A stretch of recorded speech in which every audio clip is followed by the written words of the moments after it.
बोलो सतगुरुदेव की जय। सर्वसंगत से प्रार्थना है, सत्संग प्रारंभ हो रहा है। कृपया सत्संग स्थल पर विराजमान होकर के श्रद्धापूर्वक सत्संग सुने। परमेश्वर की प्यारी आत्माओं से पुनर्निवेदन है, सत्संग प्रारंभ हो रहा है। कृपया सत्संग स्थल पर विराजमान होकर के श्रद्धापूर्वक सत्संग सुने। सत साहिब बोलो सतगुरुदेव की जय। बंदी छोड़ कबीर परमेश्वर जी की जय।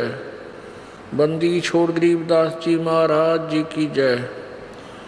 स्वामी रामदेवानंद जी गुरु महाराज जी की जय।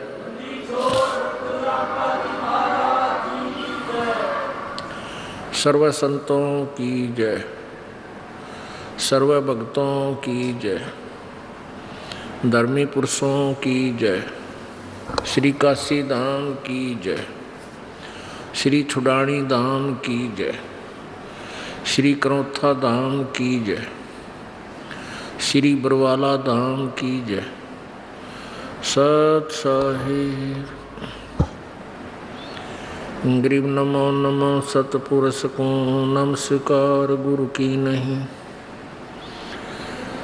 सुर नर मुनि जन साधुआं संतों सर्वसदी नहीं। सतगुरु साहिब संत सब डंडो तुम प्रणाम। आगे पीछे मध्य हुए तिनको जा कुर्बान। नराकार निर्विषम काल जाल भय बंधनम। निर्लेपम निज निर्गुणम अकल अनुबेशोन्धुनम। सोहम सुरति समाप्तम सकल समाना निरतल। उज्ज्वल हिरंबर हरदमम बेपरवा अथा है वार पार नहीं मध्यतम। गरीब जो सुमरे सिद्ध होई गणनायक गलता ना। करो अनुग्रह सोई पारस पद परवाना। आदि गणेश मनाऊं गणनायक देवन देवा। चरण कमल लो लाऊं आदंत करूं सेवा। परम शक्ति संगीतम ऋषि दाता सोई। अवगत गुण अतीतम सत्य पुरुष निर्मोही। जगदम्बा जगदीशम मंगल रूप मुरारी।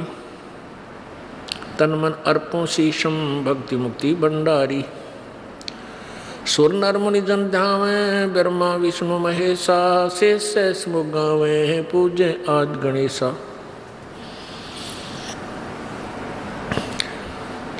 इंद्र कुबेर सरीखा वरुण धर्म राय धावे।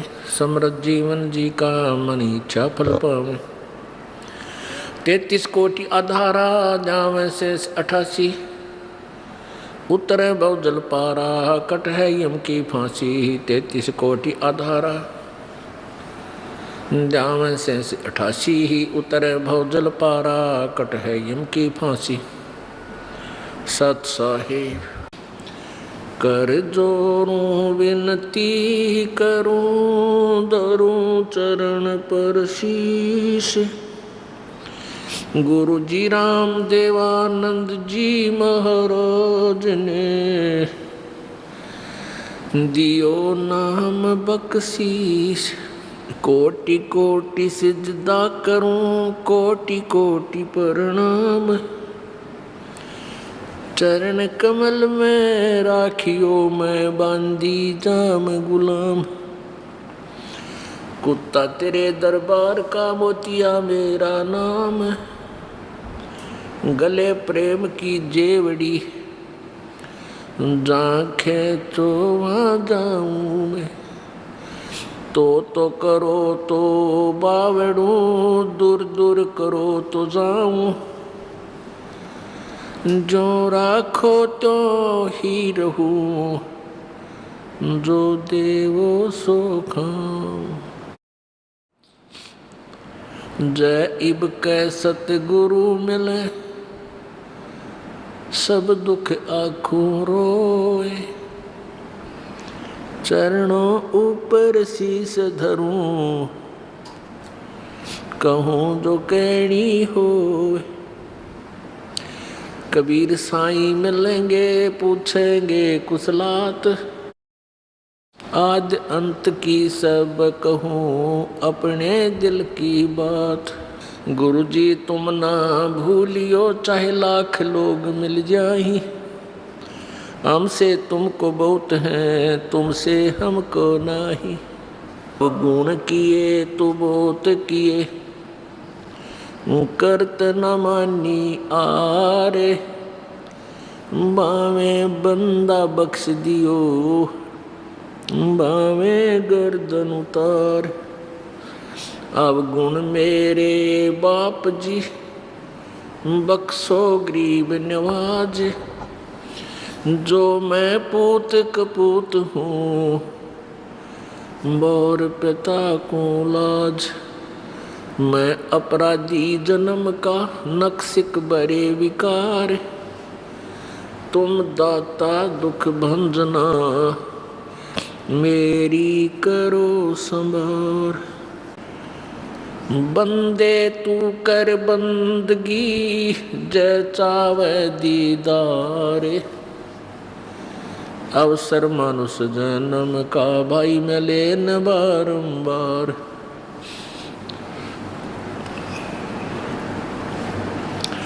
मानुष जन्म पाए करे नहीं रटे हरि नाम, जैसे कुआ जल बिना बनवाया क्या काम।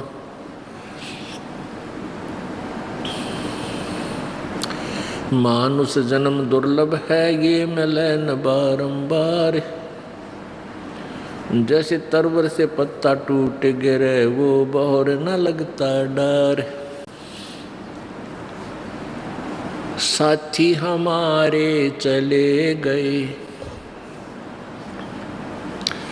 साथी हमारे चले गए, हम भी चालन हारे। कोई कागज में बाकी रह रही ही, तात लगी है वार। पतझड़ आवत देख कर, बन रोवे मन माही, वो ऊंची टेनी पात थे, अब पीले हो जाही। पात झड़नता यूं कहे, सुन भई तरवर राय, अब के बिछड़े नहीं मिले, न जाने कहाँ गिरांगे जाए। तरवर कहता पात से, सुनो पात एक बात, यहाँ की यह रीति है, एक आवे एक जात। कबीर झूठे सुख को सुख कहे, ये मान रहा मन मोद, ये सकल चबीना काल का, कुछ मुख में कुछ गोद। बेटा जाया खुशी हुई,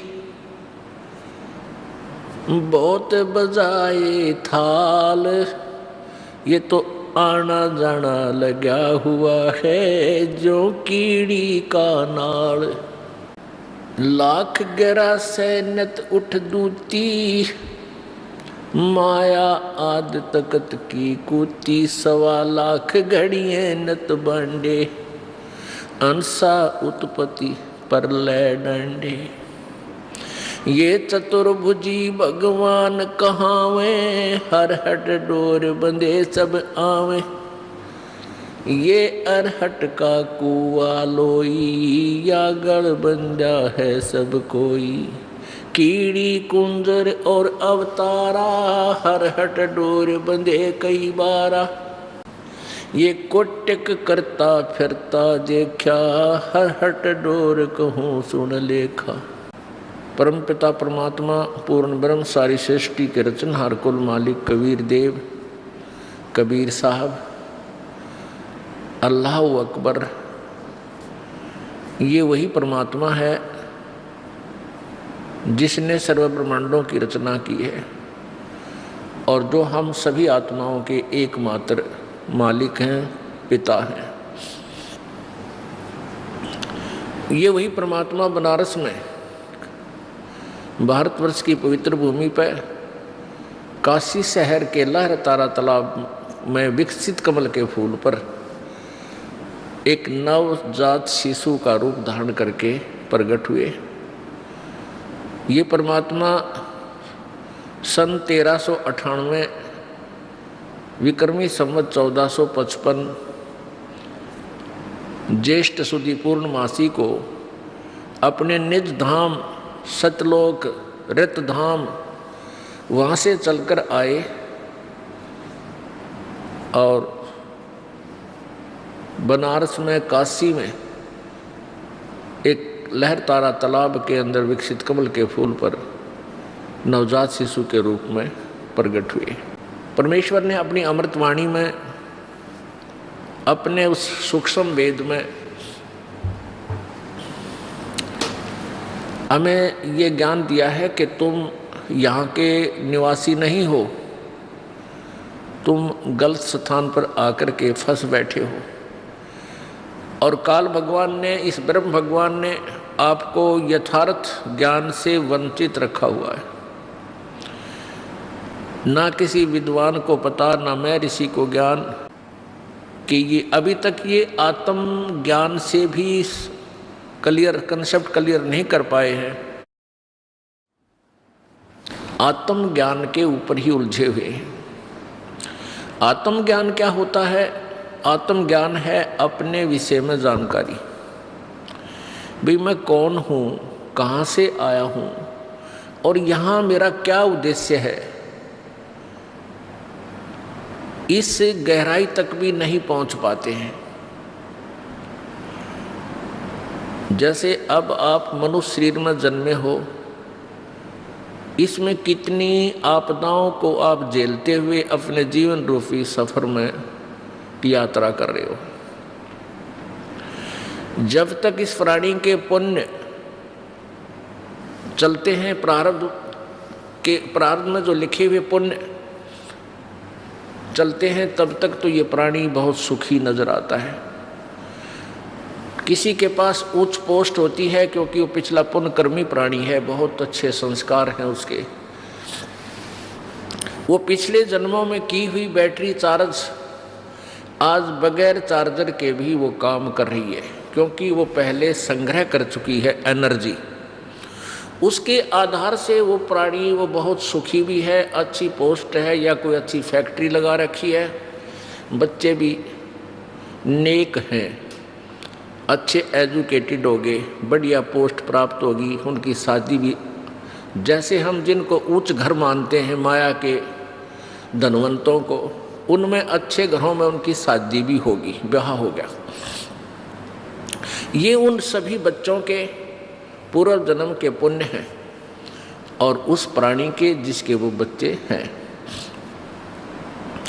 तो उस समय वो प्राणी जो सुख महसूस करता है, इस झूठे सुख को ही सुख मान रहा है, वो सोचता है कि जो पूजाएं मैं करता हूँ, तब तक वो ये सोचता रहता है कि जो साधनाएं हम परंपरागत करते हैं, जैसे ये दास पहले हनुमान जी का पुजारी था, बाबा श्याम जी का पुजारी था, भगवान श्री कृष्ण, भगवान विष्णु, भगवान श्री राम, भगवान शंकर जी और बाकी ये दुर्गा माता, दोनों सा भी देवता सुप्रसिद्ध सा नजर आवा था, उसी के हम पुजारी थे।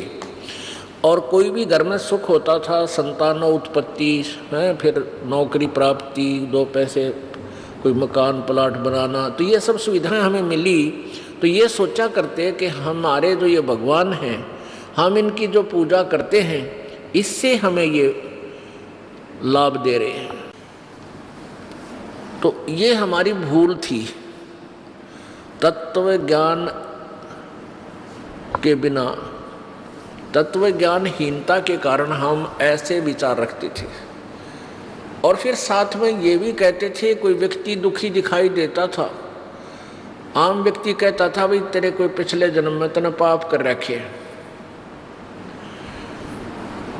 और कोई सुखी नजर आता था तो उसको अन्य व्यक्ति कहते थे भाई घने बढ़िया कर्म करके आ रहा है यो, इसको इसके ठाठ हो गए।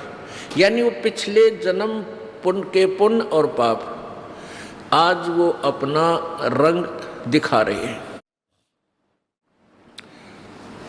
तो जब तक ये प्राणी सुखी है, इस संसारिक सुखों को सुख मानते हैं, कैसे अच्छी कोई पोस्ट मिल जाए, 2 रोटी का साधन हो जावे, नौकरी मिल जावे या कोई और धंधा बढ़िया हो जावे, फिर संतान यानी सबसे पहले पुत्र हो जावे, फिर पुत्री हो जावे, और एक कार एक कोठी हो जावे, इस झूठे सुख को ये सुख मानता है। तो ये सुख, और दूसरा इस महादुखी है। अब दूसरे के पास ये सुविधा नहीं है, कोई बेचारे का हाथ कटा है, किसी की आंख नहीं है, किसी की दोनों टांग नहीं है, कोई किसी की दोनों आंखें नहीं है, और किसी के पास हैंड टू माउथ है, यानी गुजारा भी ना चलता, कोई कागज चुप के अपना गुजारा कर रहा है। तो ये पिछले जन्म का उसके पास कोई पुण्य है ही नहीं। कुछ ऐसे संस्कार होते हैं, 2 प्रकार से मानव शरीर मिलता है, आज आपको वही डिटेल बताएंगे।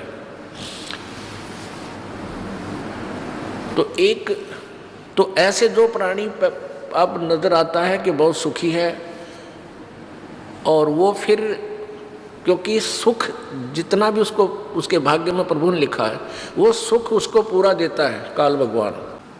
कई अच्छे अधिकारी, कई बड़े सेठ देखे हैं कि उनके सारे जीवन में कोई विशेष आपदाएं नहीं आई, और लास्ट में कति अंत में उनकी वो दुर्गति देखी है कि उसको देखकर कलेजा मुंह को आवे। और कुछ ऐसे भी पुण्यकर्मी प्राणी थे कि वो पहले सारे जीवन में भी स्वस्थ भी रहे, और उनके संतान भी अच्छी रही, ठीक रही, और मृत्यु अंतिम श्वास भी अचानक हार्ट अटैक से वो चले गए, यानी बुढ़ापे के कोल्लू में नहीं पिड़े। तो यहाँ जो तत्वज्ञानहीन प्राणी जो भक्ति से दूर हैं, वो क्या कहते हैं कि भाई वो भक्ति करता था, वो तो भुगत कम रहा, और देख युक्ति भक्ति नहीं करता था, और अचानक किसी सुथरी मौत आई, बहुत बढ़िया मृत्यु आई इसकी। तो पुण्यात्माओं, ये दंत कथा है, लोक वेद है, किंवदंतियां हैं ये सारी। जिस व्यक्ति ने कभी साधना कैसी ही नहीं की, और ठीक है बुरे काम भी नहीं करे, वो पिछले जन्म का अच्छा संस्कारी प्राणी था, और पिछले पुण्य कर्मों के से उसका स्वभाव भी अच्छा था। इस जन्म में भक्ति नहीं की, लेकिन पाप भी विशेष नहीं किए। तो पिछले पुण्य जब तक उसके चले, ये जीवन बिल्कुल पूरा का पूरा जीवन भी हमें ऐसा लगा जैसे वो सुखी ही रहा।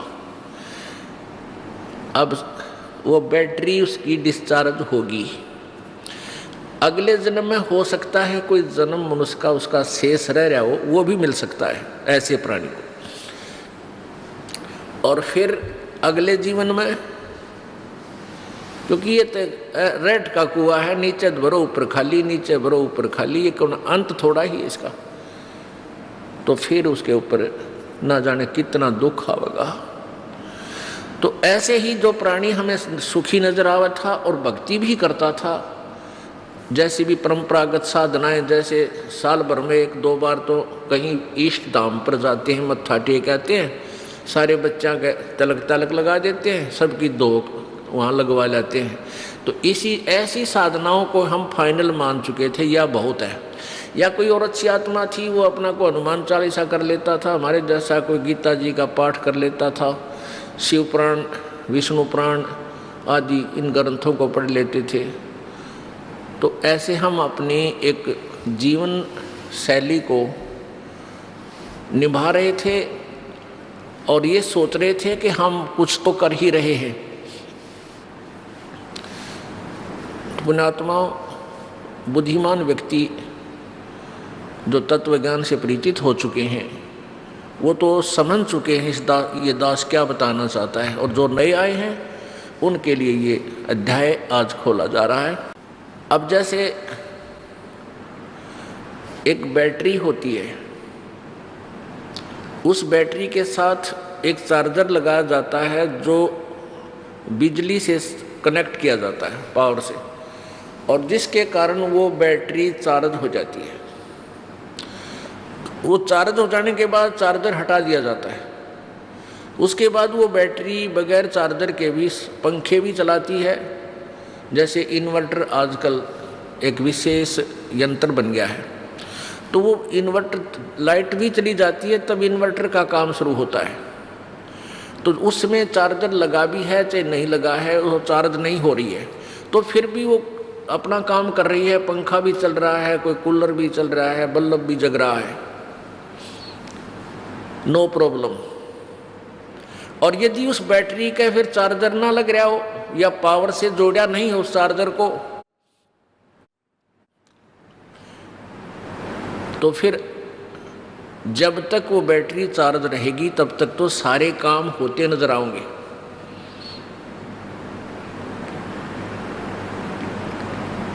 और जिस समय वो बैटरी डिस्चार्ज हो जाएगी एकदम, वो सारी सुविधाएं समाप्त हो जाएंगी। ना बल्ब जले, ना ट्यूब जले, ना पंखा चले और ना ही कोई कूलर काम करे।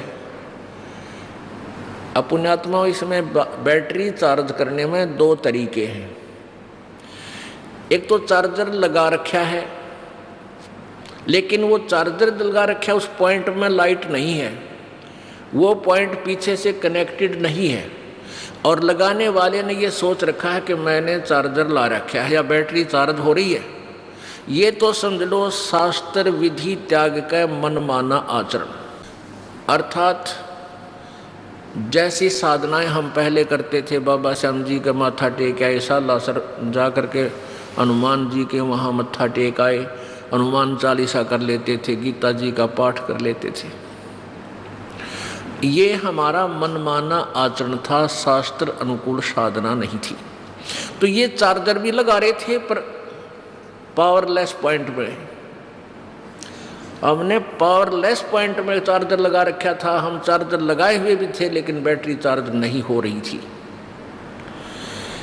एक वो प्राणी है जो भक्ति बिल्कुल करते ही नहीं और उनको भी खूब सुख है और खूब सुविधाएं प्राप्त हैं, जो झूठे लोक की जो सुविधाएं हैं, भौतिक सुख, तो बिना ज्ञान के हम नास्तिक न होगे।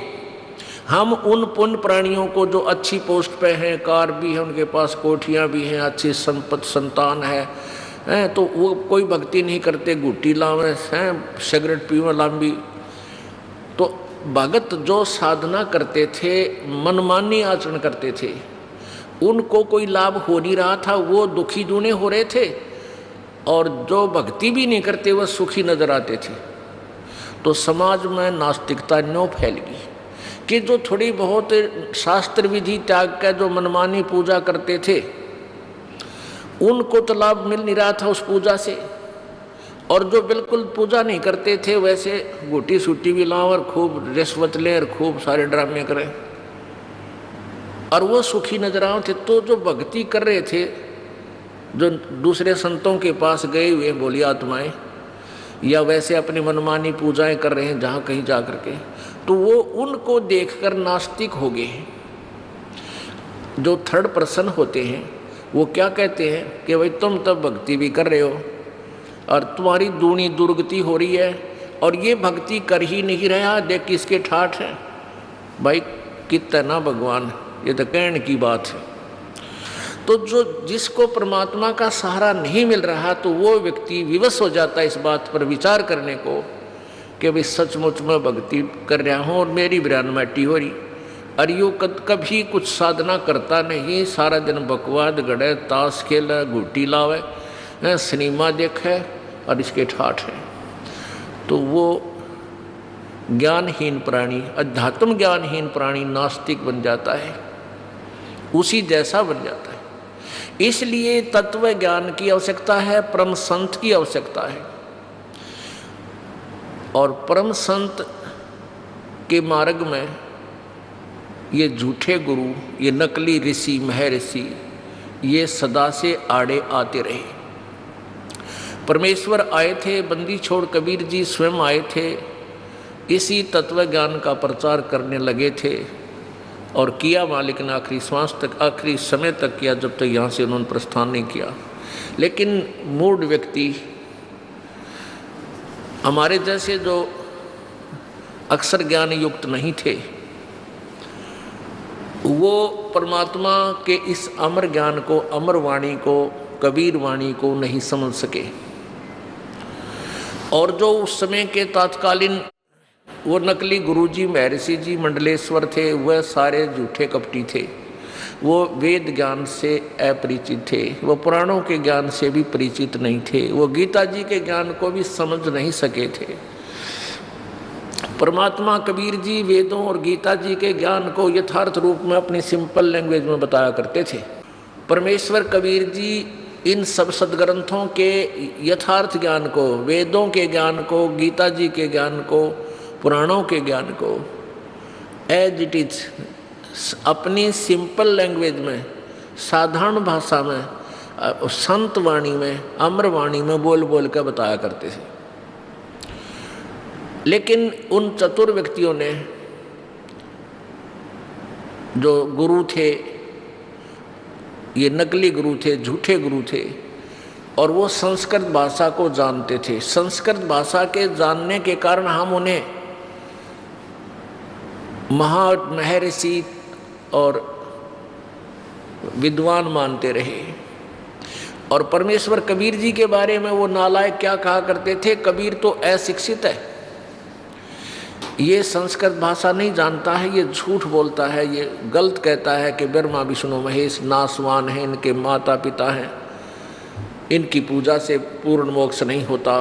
क्योंकि वे सारे समाज को यही कहा करते थे कि विष्णु और शंकर जी यही पूजा के योग्य हैं, और श्री विष्णु जी तीनों रूप धारण करके, ब्रह्मा विष्णु शिव का रूप धारण करके पूरी सृष्टि को चला रहा है। ये अजरो अमर हैं, इनके कोई माता पिता नहीं है। जुलाहा झूठ बोलता है, ये दानक झूठ बोलता है, इनकी बातें मत सुनना, ये ब्रह्मा विष्णु महेश का द्रोही है। तो वो झूठे गुरुओं का दाव लगा रहा, उनकी दाल गल गई। इस आधार से गल गई कि सभी ये कहते थे कबीर जी शिक्षित नहीं है, इनको संस्कृत का ज्ञान नहीं है। तो परमात्मा फिर भी अपने ज्ञान को प्रचार करते ही रहे, और दुखी प्राणी परमेश्वर के पास आकर सुखी भी हुए, उनके दुखों का निवारण भी हुआ। लेकिन अशिक्षित होने के कारण वो परमात्मा को परमात्मा नहीं मान सके। जब तक हम परमेश्वर को परमेश्वर जानकर हम उनके साथ नहीं रहेंगे, तब तक हम परमेश्वर प्राप्ति नहीं कर सकते। परमेश्वर कबीर जी कहते हैं, गुरु मानुष कर जानते ते नर कहिए अंध, हुए दुखी संसार में आग गए यम के फंद। जब परमात्मा स्वयं आए थे उस समय यही वाणी कहा करते कि तुम गुरु को भगवान मान लो, एक सिंपल मैन मत मानो। संकेत भी कहा करते थे कि नालाको तुम्हारे कितने सुख हो रहे मुझ दास से, और तुम उन जहाँ तुम जाते थे, जिनको भगवान मानते थे, पूजाएं भी उनकी करते थे, और फिर भी तुम्हारी दुर्गति हो रही थी, अब भी तुम नहीं समझ रहे। लेकिन अशिक्षा का कारण यही रहा, अशिक्षा के कारण हम परमात्मा को नहीं पहचान सके। उस परमेश्वर ने 600 वर्ष पहले वो लीलाएं की थी जो भगवान किया करता है, और उसी का प्रमाण पवित्र चारों वेद, पवित्र गीता जी और सभी सद्ग्रंथ बताते हैं कि वो परमात्मा अपने निज लोक से चलकर आता है, अपनी विशेष खास आत्माओं को, वरिष्ठ आत्माओं को आकर मिलता है, उनको अपने तत्व ज्ञान से परिचित कराता है। क्योंकि पिछले संस्कारी जो हंस होते हैं, वो चाहे शिक्षित हैं चाहे अशिक्षित हैं, वो भगवान के मार्ग में घनी आनाकानी नहीं करते, वो चतुर नहीं होते, वो सादे होते हैं। तो उन सादे लोगों का, सादे भक्तों का नाजायज फायदा उठा लिया है नकली गुरुओं ने।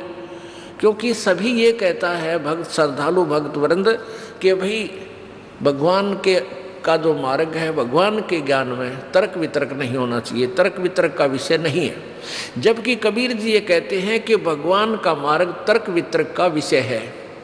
जब तक आप तर्क वितर्क नहीं करोगे आप भगत 7 जन्म नहीं बन सकते, क्योंकि अज्ञान से परिपूर्ण हो चुके हो आप, और तर्क वितर्क से वो ज्ञान निखरेगा, सच्चाई सामने आएगी। तो हम जितना भी ज्ञान आज तक स्वीकार किए हुए थे, सुने हुए थे, वो सारा ही विपरीत था। तो जिस कारण से हम अपने लोक नहीं जा सके जहाँ हम सदा सुखी रहते। परमात्मा कबीर जी वो लीला 600 वर्ष पहले इसलिए करके गए थे कि आने वाले समय में जब ये शिक्षित कलयुग के अंदर जो शिक्षा का एक विशेष दौर चलेगा, वो बिचली पीढ़ी होगी। पुण्यात्मा, शिक्षा का बहुत बड़ा अवगुण है। शिक्षा का सबसे बड़ा अवगुण है कि ये प्राणी चतुर बन गया, इतना चतुर हो गया कि इसने माया के अतिरिक्त, धन के अतिरिक्त कुछ भी दिखाई नहीं देता। ना इज्जत दिखती, ना बहन दिखती, ना माँ दिखती, ना भाई दिखता, ना पिता दिखता। केवल माया और भौतिक सुविधाएं, कोठी बड़ी बनाऊं, कार लंबी लूं और वह खूब ठाठ से ठाठ करूं, इतना दिखे।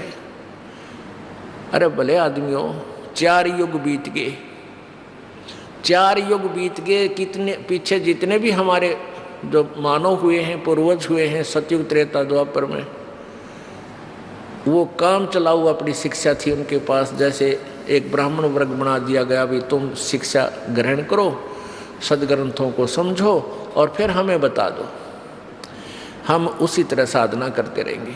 तो उन्होंने शिक्षा को ग्रहण किया, जैसा उन्होंने ज्ञान को समझा उनको बता दिया। कितनी शांति से रहते थे, कोई किसी प्रकार की इतना जुल्म नहीं था जो आज हो रहा है। सबसे पहले निर्लज्ज हुए, दूसरे बात हम निर्दयी हो गए।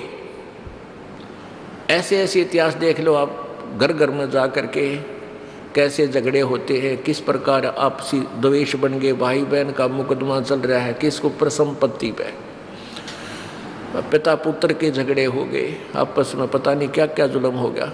और जो नहीं ऐसा हो रहा है तो वो केवल माया के पीछे ही अभी भी दौड़ रही है। एक बहुत बड़ा अधिकारी था, जब ये दास नौकरी करता था, वो सुपरिटेंडिंग इंजीनियर की पोस्ट से रिटायर हुआ और फिर उसने आर्किटेक्ट की दुकान खोल ली। ये माया के पुजारी, आखिरी सांस तक माया ही माया दिखे। और जबकि उस उम्र, पहले तो बचपन से मालिक बनना चाहिए था, बुराइयां तो बचता, अपना नौकरी भी करता, और फिर उसके बाद रही खी कसर, फिर वो आर्किटेक्ट में सेठ बनना चाहा था। और फिर आगे क्या दुर्गति हुई होगी ये तो सर्वविदित है। और हमारे पूर्वज थे, झोपड़ियाँ में रहा करते थे, कच्चे मकान बना लेते, भगवान ने याद करते थे, वर्षा हो जाती 100 शुक्र बनाया करते थे भगवान का। वर्षा ना होती थी, सामूहिक बैठ के गुण गाया करते, परमात्मा से याचना करते थे, विनम्रता रखते थे, भगवान से डरने वाले थे। और परमात्मा उनके संस्कारवश वर्षा करता था, बहुत अच्छी सुविधाएं होती थी, बड़े फलदार वृक्ष होते थे।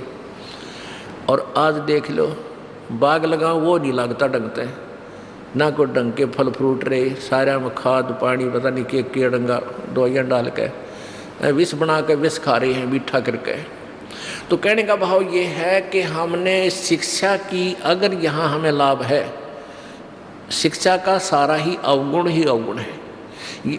अब हमने शिक्षा से क्या लाभ हुआ कि नौकरी मिल गई, बिजनेस कर लिया, बस इतना ही लाभ। नौकरी भी नहीं मिली और कोई बिजनेस भी नहीं हुआ, वो भी शिक्षित है, लेकिन वो चतुर बन गए।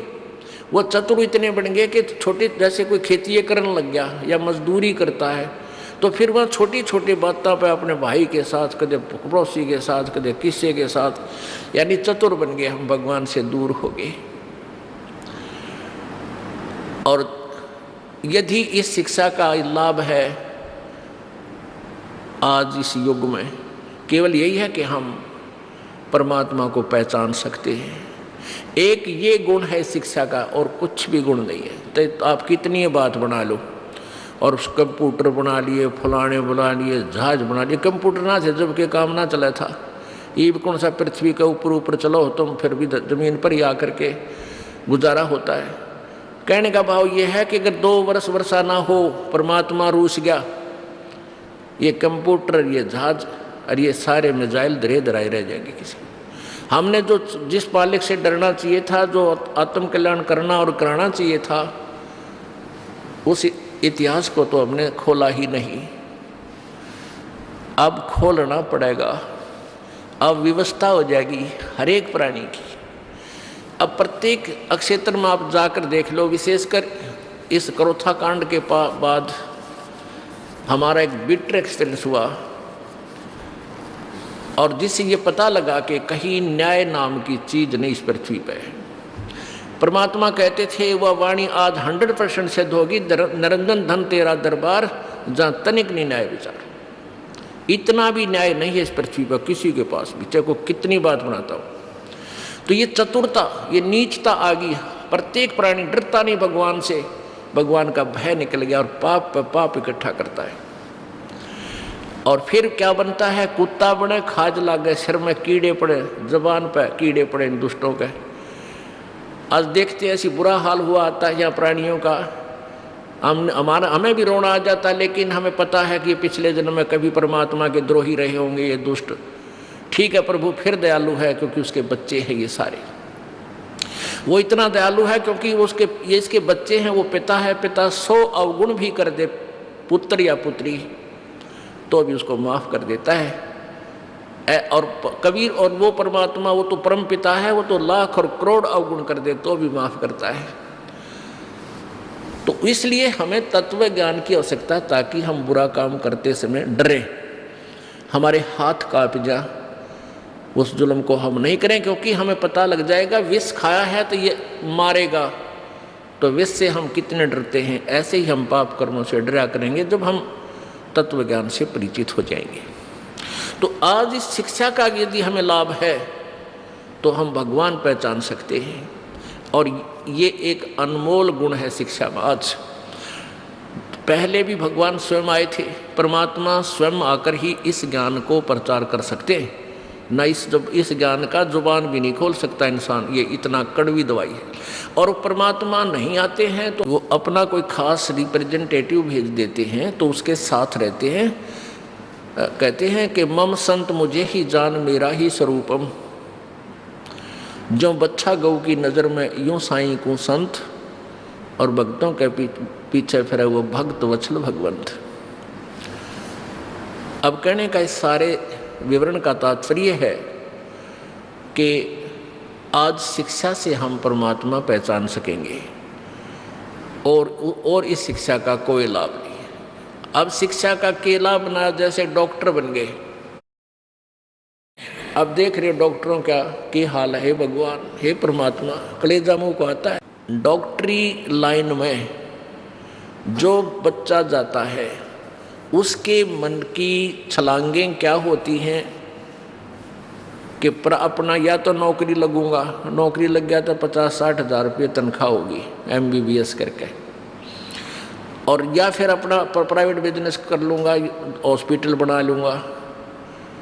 और उसमें क्या क्या ये करते हैं ये लोग। आप इन डॉक्टरों के पास जाकर देख लो, भगवान करे किसी का पाला ना पड़े, और दुर्भाग्यवश जाना भी पड़ जाता है, तो वो क्या कर रहे हैं। हाय हाय, ये डॉक्टर यानी वैद्य का काम, पहले वो पुण्यात्मा अशिक्षित एक दूसरे से वैद्यगाई सीखकर एक समय देते थे पूरे गांव को कि इस समय आ जाइयो भाई, फ्री दवाई दूंगा। जड़ी बूटी जंगल से तोड़ कर लाता था, कूट पीस कर तैयार करता था, पुड़ियाएँ दवाई बनाता था, और कारगर दवाइयाँ होती थी, क्योंकि वो निष्कपट भाव से एक परमार्थ के तौर पे वो दवाई देता था और उसको आराम होता था। यानी बाद में उसमें भी थोड़े बहुत रोजी रोटी वाले आगे थे, लेकिन इतने कसाई नहीं थे। और अब देखते हैं डॉक्टरों का, हे भगवान, एक दिन समाचार पत्र में आ रही थी, दवाई 2 रुपये की गोली और ले उसके 27 रुपये। अरे थरा गजब, गरीब आदमी, पहले तो वैसे मर ले, बुखार बीमारी हो जाता है, रही खे ये डॉक्टर मार दें। तो इनका आगे चल के क्या बनेगी? इतिहास परमात्मा का विधान बताता है कि ऐसी जुनी को प्राप्त होंगे, इनका कोई ट्रीटमेंट भी नहीं होगा। जैसे कुत्ते बन गए, गधे बन गए, कि तो सुअर बन गए। वो आप जिनके जस्ती को ना आज यकीन नहीं होता, क्योंकि हमारे ऊपर जब तक बिजली ना गिर ले हम डरते नहीं। और डरना तो पहले है कि वो ना गिर पावे हमारे ऊपर, उसकी कोई बचाव बने। गिरने के बाद डरना हो तो फिर स्वाभाविक है, डरो चाहे ना डरो तो काम होगा जो होना था। तो सत्संग में आने से प्यारी आत्माओं आपको डर बनेगा। और जो प्राणी नाम भी ले रहा है सत्संग में नहीं आता है वो, क्योंकि कुछ दिन तो ये प्राणी जो भी नाम लेता है कंटिन्यू, साल 2 साल 3 साल तो वर्ष तो बहुत श्रद्धा से आता है। और फिर क्या होता है कि भगवान उसके वर्क डन का फल देना शुरू कर देता है। पहले तो अपने कोटे से देता है, फिर उसका बोया हुआ वो बीज अपना किया कर्म प्रफुल्लित होने लग जाता है, तो फिर उसको सुख होने लग जाता है। फिर वो सत्संग पर रुचि नहीं देता इतना, वो सोचता है सत्संग तो मैंने सुन रखे हैं, गुरु जी सही बात बतावे हैं और उनने जो बताया हम सुन लिया, सारे ज्ञान हमें हो गया और हम भक्ति कर ही रहे हैं। नहीं, यह भी उसकी महाभूल है। जब तक आप यहाँ आकर सत्संग नहीं सुनोगे, आप 2 4 10 दिन या महीने 2 महीने 6 महीने साल में आप बहुत कोसों दूर हो जाओगे भगवान से। यहाँ नहीं आओगे तो भी सुख होगा, क्योंकि आपने कुछ कमाई ऐसी कर ली, हो सकता है इस जीवन में भी आपको 2 3 साल किया हुआ ये पुण्य आपको पूरा जीवन सुख दे दे। लेकिन आप परमात्मा से दूर होगे।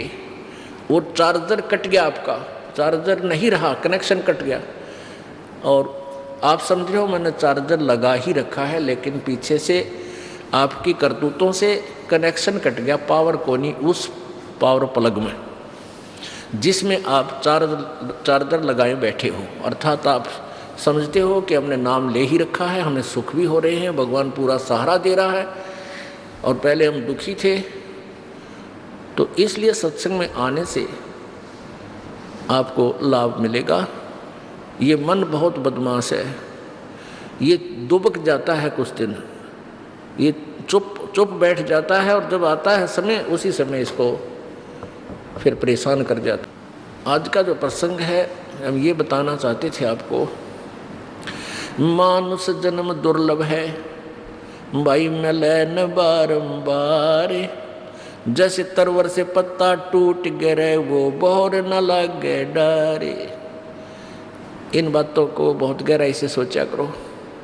ये बातें कहन सुन की नहीं है भाई, कर पाड़न की है। परमात्मा स्वयं आए, उनका क्या उद्देश्य था इस गंदे लोक में आने का, कबीर जी का। और परमेश्वर ने यही कड़वी दवाई यानी ये मेडिसिन तत्व ज्ञान वाली परमात्मा ने उस समय समाज को देना चाहा था, लेकिन इन नकली संतों ने समाज के अंदर ये ज्ञान, ये कड़वी दवाई यानी रोगनाशक औषधि प्रवेश नहीं होने दी। और उस परमेश्वर ने इसीलिए इस समय को चुना और उसी परमेश्वर ने मानव को बुद्धि दी है कि ये कंप्यूटर बना ले, टेलीविज़न बना ले, सैटेलाइट बना ले, जहाज में सैर सपट्टे कर ले। ना वो मनुष्य थे पहले वाले के, मनुष्यों का आँख ना थी, का हाथ नहीं थे, या कोई उनका कोई अंग कम था जो आप व्रत कलयुग वालों को ज़्यादा लगा है। नहीं, ये कलयुग पहले निर्धारित था और ऋषियों ने बता रखा था कि इसमें मशीनरी युग होगा। तो जैसा भी समय आता है परमात्मा ही मानव को बुद्धि दे करके वो विकसित करता है, वो सब इंस्ट्रूमेंट वही बनवाता है। या भूल है प्राणी की कि वो कुछ बना ले, और ये समय था बनाना ही था। तो इस टेलीविज़न का और इस कंप्यूटर का और इस शिक्षा का अब बहुत अच्छा सदुपयोग होगा। अब ये परमात्मा का ज्ञान पूरे विश्व में फैलेगा और उसका माध्यम ये टेलीविज़न ही होगा। इसलिए परमात्मा ने ये टेक्निक इस मानव को दी थी। अब परमेश्वर ने अपना जो वास्तविक ज्ञान था वो 600 वर्ष पहले दे दिया। जब परमेश्वर यहाँ आए थे 600 वर्ष पहले, तो एक दिन में वो हजारों जगह प्रकट हो जाते थे, हजारों जगह प्रकट हो जाते थे और वहाँ जा जा के अपना ज्ञान प्रचार करते थे। वो ईश्वरीय शक्ति थी। अब परमात्मा ने ये विज्ञान दे दी, उसी का अंश है प्रभु का ये विज्ञान भी। इस वैज्ञानिकों को ये विज्ञान दे दी कि ये टेलीविज़न बना लिया, सैटेलाइट बना दी और घर घर में टेलीविज़न रखवा दिए। और एक वक्ता एक किसी चैनल पर बोलता है, वो करोड़ों अरबों के पास करोड़ों की संख्या में टेलीविज़नों में वो पहुंच जाता है। तो ऐसे परमात्मा ने ये शिक्षा इसलिए देनी आवश्यक समझी और ये विज्ञान भी इसलिए विकसित करना आवश्यक था कि मैं अपने ज्ञान को अपने बच्चों तक आसानी से पहुंचा सकूं। अन्यथा इस शिक्षा का दोष ही दोष है, लाभ कति नहीं। अपने आत्माओं, इंसान जब भगवान से डरने वाला हो जाएगा तो 90% झगड़े खत्म हो जाएं, घर के भी समाप्त हो, घर में भी जो आपस में कलह है या समाप्त हो जाएगी और आपसी द्वेष समाप्त हो जाएगा। अंदर से दया उपजेगी। कोई बीमार दुखी दिखाई देगा, सास ननद या कोई भी पड़ोसी या राह चलता, उसकी मदद को दौड़ा करेंगे लोग। और अब एक्सीडेंट हो जाता है, आदमी मरा पड़ा, मरने को हो रहा है और साथ में नो ची ची भागे जा रहे हैं, नो देख ले एक्सीडेंट हो गया, एक्सीडेंट हो गया, चल चल चल जल्दी कर वहाँ पहुँचना। और पहले टूट कर पड़ जाया करते थे। तो ऐसे एक भक्त बता रहा था कि मेरा शाम में एक्सीडेंट हुआ और सुबह तक मैं भुगत रहा, तड़फ रहा, कोई निकट नहीं आया। सूर्य उदय हुआ, जब घर वालों को पता चला भी नहीं आया, ढूंढते ढांढते ऐसे वहाँ पहुँचे, जब मुझे उठा के लाए, बस एक आध सांस ही रह रहा था, मेडिकल तक पहुँचा इतने। तो पुण्यात्माओं, हम निर्दयी हो गए, डर रहा नहीं भगवान का। दया धर्म का मूल है, पाप मूल अभिमान, और तुलसी दया ना छोड़ियो जब लग घट में प्राण। अब परमात्मा क्या बताते हैं कि मानुष जन्म दुर्लभ है, ये मिले न बारंबार। जैसे तरवर से पत्ता टूट जाए वो बाहर नहीं लगता डर। आप अपने परिवार में रह रहे हो, बेटा बेटी, कार कोठी, पति पत्नी, माता पिता, रिश्तेदारी, कोई मित्र दोस्त सहेली, आपका कितना अच्छा दिल लग रहा है, आप बहुत अपने आप को आनंदित मान रहे हो, और अचानक कोई रोग हो जाता है जानलेवा, कैंसर। और कैंसर होगी, 1 2 4 हॉस्पिटलों में भी ट्रीटमेंट हो चुका, कोई राहत नहीं। तो फिर क्या सोचता है कि मेरा ही समय निकट आ गया। और घर वालों को पता है कि कुछ दिन का मेहमान है। उस अतिथि में सोचे अपने आप को उस अतिथि में ले जाकर सोचो कि ये अतिथि किसी के साथ भी हो सकती है। अपने परमात्मा में रुचि बनाने के लिए हमने इन फॉर्मूलों का प्रयोग करना पड़ेगा। वैसे नहीं बात बना करती, ये ज्ञान वैसे नहीं दिया जा रहा। प्रभु का यहाँ आने का उद्देश्य यही था कि मैं ज्ञान प्रचार करूं। न उनको क्या आवश्यकता थी आने की, एक खड्डी में बैठ कर कपड़ा बुनने की, एक झोपड़ी में निवास करने की, जो सारी सृष्टि का मालिक है। उसका उद्देश्य था कि मेरे बच्चे यहाँ महादुखी हैं, ये झूठे सुख को सुख मान बैठे हैं, ये नकली सुख है, कल को मृत्यु हो जाएगी, इनको मूर्ख बना रखा है इस काल में। ये तेरा बेटा है या तेरी बेटी, ये तेरी कार, ये तेरी कोठी, और कल मृत्यु हो जाती है, उसका क्या है, नालायक का कुछ भी नहीं, कुछ नहीं। उस बोली आत्मा का परमात्मा हमें यही याद दिलाने आते हैं कि तुम धोखे में डाल कर यहाँ रखे हुए तुम्हें मूर्ख बना रखा है, और तुम्हारी बुद्धि इससे आगे सरकती नहीं। चारों युग में संत पुकारे, कूक कहा हम हेल रे, हीरे माणक मोती बरसे, ये जग चुगता ढेल रे। परमात्मा कहते हम चारों युगों में आकर आवाज लगा लगा कर समझाया, परंतु इनके एक नहीं समझ में आती, क्योंकि काल ने इतना प्रेशर डाल रखा आपके ऊपर, आपके बस की बात नहीं। हाँ, ये परमात्मा का ज्ञान, सूक्ष्म वेद का ज्ञान और ये मंत्र, ये एंटीबायोटिक है, ये एंटीबायोटिक वस्तु औषधि आप कानों के माध्यम से अंदर जाने दोगे तो एक दिन इसका समाधान हो जाएगा और आपको सच्चाई महसूस होगी कि सचमुच हम गलत फंस गए। तो ऐसी स्थिति में जो व्यक्ति आ जाता है कि अब मैं कुछ ही क्षणों का, कुछ दिनों का मेहमान हूँ, तब वो सोचता है, वो क्या बोलता है उसके विषय में परमात्मा बता रहे हैं कबीर जी। वो क्या बोलता है, पात झड़ता यूं कहे सुन भई तरवर राय, अब के बिछुड़े नहीं मिले ना जाने कहाँ पड़ेंगे जाए। अब जैसे बड़े पूरे परिवार को त्याग कर एक प्राणी जाने लग रहा है, उसको पता है कि तेरी मृत्यु डेफिनेट है। अब वो अंदर से सोचता है कि ये भगवान ईब के बनेगी मेरे साथ, कहाँ जाऊँगा, ना जाने कहाँ पटकेगा ये, कहाँ जन्म होगा, किस योनि में जाऊँगा। तो आसपास बैठे हुए बुजुर्ग समझदार व्यक्ति, अड़ोस पड़ोस के भी आ जाते हैं कि भाई ये तो मरने वाला है, चलो हमदर्दी व्यक्त करें वहाँ पहले ही बैठ जाते हैं। आकर वो कहते हैं भाई, उसको सांत्वना देते हैं कि भाई एक दिन सब ने मरना है, यहाँ तक कोई नहीं रहा भाई, जिसका समय पूरा हो जाता है उसको तो जाना ही पड़ेगा। तो इस तरह उसको सांत्वना देकर मरण जोगा ब्योत करते हैं कि तू मर, इतना थोड़ा सा दिल डट जाए, इतना अवश्य कर देते हैं। तो यहाँ परमात्मा कहते हैं कि वो स्थिति समझाना चाहते हैं कि आज तू जिस परिवार को अपना मान रहा है, दोबारा इसमें तू इसी स्थिति में फिर नहीं आओगा जिस दिन तेरी मृत्यु होगी। हाँ, अब रहते रहते सब कुछ कर, आप भी मालिक ने याद कर, अपने बच्चे भाई बहन बेटियों को, माता और पिता को भी मालिक के चरणों में लगा। ये तेरा प्रथम कर्तव्य है। जैसा हम बच्चों को पालना प्रथम कर्तव्य समझते थे, उससे भी प्रथम कर्तव्य हमारा, जिसको ज्ञान समझ में आ गया, पिता को ज्ञान समझ में आ जाता है तो पूरे परिवार को समझावे।